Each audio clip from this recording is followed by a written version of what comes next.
Past 4 to 5 months வந்து பாத்தீங்கன்னா நிறைய ஃபிளைட்ஸ் காணாம போறது, ஆக்சிடென்ட் ஆகுறது, இந்த மாதிரியான விஷயங்கள் வந்து நம்ம கேள்விப்பட்டுட்டும் டிவில பார்த்துட்டு தான் இருந்திருக்கோம். அண்ட் வந்து அதுலயும் வந்து பாத்தீங்க அப்படின்னா வந்து இந்த ஒரு 1 month-ஆவே வந்து இந்த ஃபிளைட் ஆக்சிடென்ட், இந்த காணாம போற விஷயங்கள்லாம் வந்து நம்ம காதுல கேட்காம தான் இருந்தோம். அண்ட் ரீசெண்டா வந்து பாத்தீங்க அப்படின்னா இந்த மெக்சிகோ கண்ட்ரில வந்து ஃபிளைட் ஆக்சிடென்ட் நடந்திருக்கு. அந்த ஃபிளைட் ஆக்சிடென்ட்லயும் வந்து ஒரு ஆறுதலான விஷயம் என்ன அப்படின்னா வந்து இது சின்ன ஃபிளைட்டா இருந்தனால உயிரிழப்பு வந்து கொஞ்சம் கம்மியாக தான் இருந்திருக்கு. அது எப்படி அப்படின்றத பார்க்கலாம். மெக்சிகோவில் சிறிய பயணிகள் விமானம் ஒன்று விபத்துக்குள்ளானதில் அதில் பயணம் செய்த 5 பேரும் உயிரிழந்தனர். மெக்சிகோவின் சினலோக்கா மாகாணத்தில் பறந்து கொண்டிருந்த சிறிய ரக விமானம் ஒன்று திடீரென வெடித்து சிதறி தரையில் விழுந்தது. விமானம் வெடித்ததால் அதன் பாகங்கள் தரையில் ஆங்காங்கே சிதறி கிடந்தன. விபத்தை அறிந்து அங்கு வந்த மீட்பு குழுவினர் விபத்தில் உயிரிழந்தவர்களின் உடல்களை மீட்டனர். உடல்கள் கருகிய நிலையில் இருந்ததால் அவற்றை அடையாளம் காண முடியவில்லை. விபத்துக்கான காரணமும் தெரியவில்லை. ஆனால் விபத்துக்குள்ளான விமானம் தனியார் நிறுவனத்திற்கு சொந்தமானது என்பது மட்டும் தெரிய வந்துள்ளது. பொதுவா நம்ம வீட்டில் ஒரு கேஸ் சிலிண்டர் வெடிச்சுது அப்படின்னாலே வந்து எந்த அளவுக்கு பாதிப்பு இருக்கும், சேதாரம் இருக்கும் அப்படின்னு நம்ம எல்லாருக்குமே தெரியும். இதுவே வந்து ஒரு ஃபேக்டரியில் ஒரு பிளாஸ்ட் இருந்ததுன்னா எந்த அளவுக்கு வந்து ஒரு சேதாரம் இருக்கும் நம்ம எல்லாருக்குமே தெரியும். அதுதான் வந்து ஜெர்மனியில் ஒரு கெமிக்கல் ஃபேக்ட்ரியில் வந்து நடந்திருக்கு. ஆனால் அதிர்ஷ்டவசமாக வந்து பார்த்தீங்க அப்படின்னா வந்து பக்கத்தில் இருக்கவங்களுக்கு எந்த ஒரு சேதாரமும் இல்லாமல் ரெஸ்கியூ டீம் வந்து அவங்கள வந்து கண்டிப்பாக ரெஸ்கியூ பண்ணி பக்கத்தில் இருக்க ஏரியாவில் போய் அவங்கள சேஃபாக தங்க வச்சிருக்காங்க. அது எப்படி அப்படிங்கிறத பார்க்கலாம். ஜெர்மனியின் ரிட்டர்ஹூட் நகரில் உள்ள ரசாயன தொழிற்சாலையில் பயங்கர வெடி விபத்து ஏற்பட்டதால் தொழிற்சாலை முழுவதும் எரிந்து நாசமானது. ரசாயன தொழிற்சாலையில் இருந்த ரசாயனங்கள் எரிவதால் தீஜுவாலை சுமார் 50 மீட்டர் உயரத்திற்கு எழும்பியதாக விபத்தை நேரில் பார்த்தவர்கள் தெரிவித்தனர். தீயை கட்டுப்படுத்துவதற்காக ஏராளமான தீயணைப்பு வீரர்கள் போராடி வருகின்றனர். பெரிய புகைமூட்டத்துடன் தீ எரிவதால் தீயணைப்பு வீரர்களுக்கு சிரமம் ஏற்பட்டுள்ளது.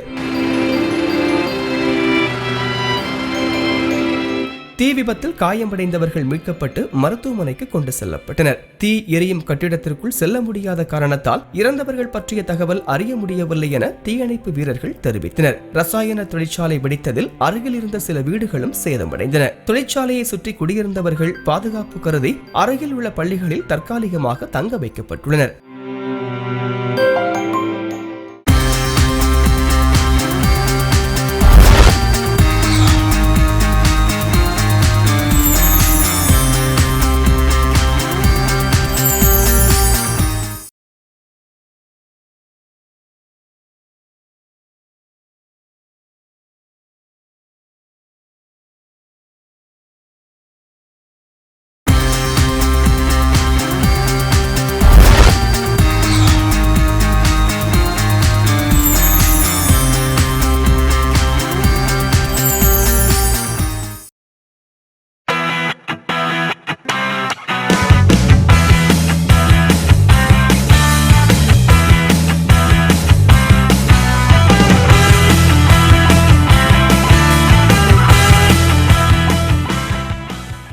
உலகத்துல நிறைய அதிசயங்கள் நடந்துட்டே தான் இருக்கு. ஒரு மூலையிலும் ஒரு அதிசயம் நடந்துட்டே தான் இருக்கு. பொதுவாக வந்து அலைகள்லாம் எங்க வரும் அப்படின்னு நம்ம கிட்ட கேட்டா நம்மளாம் என்ன சொல்லுவோம், கடல்ல தான் அலைகள்லாம் வரும் அப்படின்னு நம்ம சொல்லுவோம். ஆனா சைனால ஒரு ரிவர்ல பாத்தீங்கன்னா அப்படி ஆக்ரோஷமான அலைகள் நிறைய வந்துட்டு இருக்கு. அதை பார்க்கறதுக்கான மக்களும் நிறைய அதிகரிச்சுட்டே தான் இருக்காங்க. அது எப்படிலாம் ஆக்ரோஷமான அலைகள் இருக்கு அப்படிங்கறத இப்ப நம்ம பார்க்கலாம். கிழக்கு சீனாவில் உள்ள குயாங்டங் நதியில் ஆர்ப்பரித்து எழும்பும் அலைகளை காண ஆயிரக்கணக்கான சுற்றுலா பயணிகள் குவிந்தனர். ஷெஜியாங் மாகாணத்தில் உள்ள குயாங்டங் நதி இயற்கையின் அதிசயமாக கருதப்படுகிறது. இந்த நதியில் கடலுக்கு இணையான ராட்சத அலைகள் எழும்பும். சீன கேலண்டர் படி லூனார் மாதம் 18வது நாளில் அந்த நதியில் மிகப்பெரிய அலை அடிக்கும். இதை காண சீனாவின் பல பகுதிகளிலிருந்தும் சுற்றுலா பயணிகள் வருகை தந்தனர். சுற்றுலா பயணிகளின் பாதுகாப்பு கருதி தடுப்பு சுவரின் ஓரத்தில் நிற்க வேண்டாம் என போலீசார் அறிவுறுத்தினர். அனைவரும் எதிர்பார்த்தது போலவே 20 மீட்டர் உயரத்திற்கு மிகப்பெரிய அலை எழும்பியது.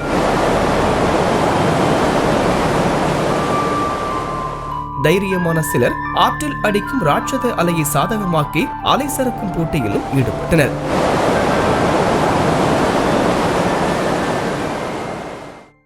இஸ்ரேல் பாலஸ்தீன் இந்த ரெண்டு நாட்டுக்கும் சண்டை நடக்கும்போது பாத்தீங்க அப்படின்னா காசா அப்படின்ற ஒரு பிளேஸ் வந்து முற்றிலுமா சிதைஞ்சு போச்சு.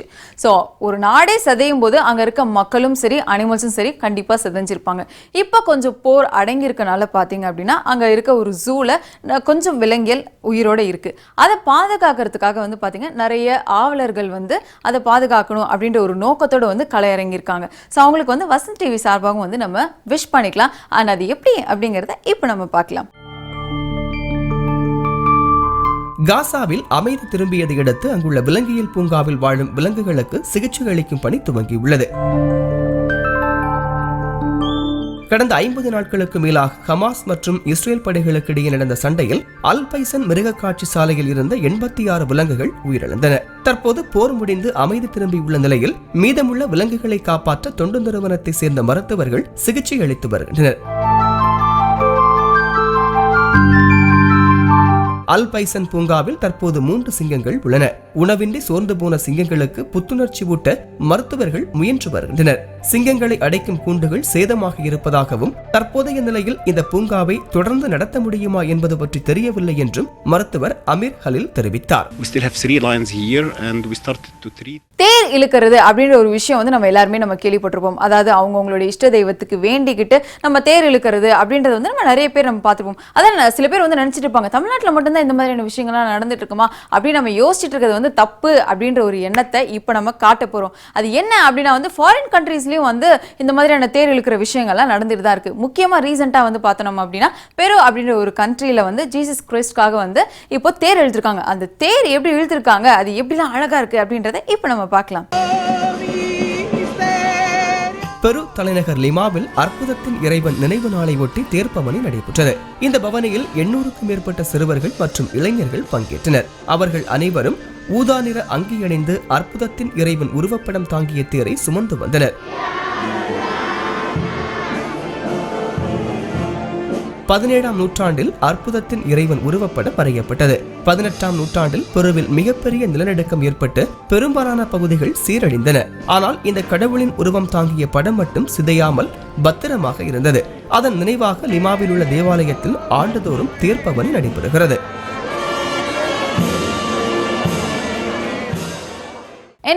இந்த வாரம் நம்மளுடைய உலகத்திரை ஷோவை பார்த்து நிறைய இன்ஃபர்மேட்டிவான விஷயங்கள்லாம் நீங்க தெரிஞ்சிருப்பீங்க. இந்த மாதிரியான விஷயங்கள்லாம் வந்து நடக்குமா அப்படின்னு நம்ம யோசிச்சுட்டு இருப்போம். ஆனா வந்து இதெல்லாம் பார்க்கும்போது எவ்வளவு அபூர்வமா இருக்குல்ல. ஸோ இதே மாதிரி வந்து அடுத்த வாரம் நிறைய இன்ஃபர்மேட்டிவான விஷயத்தோட நான் வந்து உங்களை சந்திக்கிறேன். Till meets and bye from Sashi.